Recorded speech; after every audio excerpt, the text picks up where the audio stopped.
রান্না করা অবস্থায় হঠাৎ করে কুকিং অয়েলে যখন আগুন ধরে যায়, অনেকেই কি করবেন বুঝতে না পেরে আতঙ্কিত হয়ে পড়েন।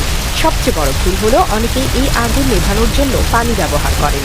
কিন্তু আপনি কি জানেন, পানি ঢাললে আগুন নেভার বদলে আরো বেড়ে যেতে পারে। এটি যেন আগুনের উপর পেট্রোল ঢেলে দেওয়ার মতো কাজ।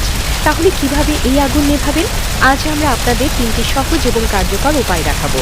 প্রথমেই আপনাকে বুঝতে হবে, তেলে আগুন লাগলে কখনোই পানি ব্যবহার করা যাবে না। অনেকেই অজ্ঞতার কারণে পানি ঢালেন, কিন্তু এটি আগুন নেভানোর বদলে আরো ছড়িয়ে দেয়। এর কারণ হলো পানি এবং তেলের ঘনত্ব ভিন্ন। যখন পানি গরম তেলের সংস্পর্শে আসে, তখন তা তাৎক্ষণিকভাবে বাষ্পে পরিণত হয় এবং তেলের কণাগুলো ছড়িয়ে পড়ে, ফলে আগুন আরো বেড়ে যায়। তাহলে উপায় কি? এখানে আমরা আপনাকে 3টি সহজ এবং কার্যকর পদ্ধতি জানাবো, যা আপনাকে এই বিপজ্জনক পরিস্থিতি মোকাবেলা করতে সাহায্য করবে। প্রথম এবং সবচেয়ে গুরুত্বপূর্ণ পদ্ধতি হলো আগুন ঢেকে দিন। রান্নার চুলায় আগুন লাগলে সঙ্গে সঙ্গে একটি ধাতব ঢাকনা বা বড় মেটাল প্লেট দিয়ে আগুনের উৎস ঢেকে দিন। এতে অক্সিজেনের প্রবাহ বন্ধ হয়ে যাবে আর ধীরে ধীরে আগুন নিভে যাবে।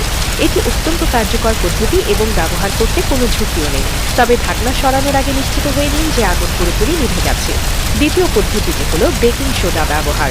রান্নাঘরে সাধারণত বেকিং সোডা থাকে, যা এই ধরনের আগুন নেভানোর জন্য উপকারী। আগুনের মধ্যে বেকিং সোডা ছিটিয়ে দিন। এটি রাসায়নিক প্রতিক্রিয়া তৈরি করে, যা আগুন দ্রুত নিভিয়ে দেয়। তবে খেয়াল রাখবেন, বেকিং সোডার বদলে কোনো ধরনের ময়দা বা গুঁড়ো ব্যবহার করবেন না। এগুলো তেলে মিশিয়ে আগুন আরো ছড়িয়ে দিতে পারে। তৃতীয় এবং সবচেয়ে কার্যকর পদ্ধতি হলো ফায়ার এক্সটিংগুইশার ব্যবহার। রান্নাঘরের আগুন নেভানোর জন্য একটি ফায়ার এক্সটিংগুইশার সবসময় হাতের কাছে রাখুন। এটি ব্যবহার করলে দ্রুত আগুন নেভানো সম্ভব। বিশেষ করে যদি আগুন ছড়িয়ে পড়তে শুরু করে, তবে এটি আপনার জন্য জীবন রক্ষাকারী হতে পারে।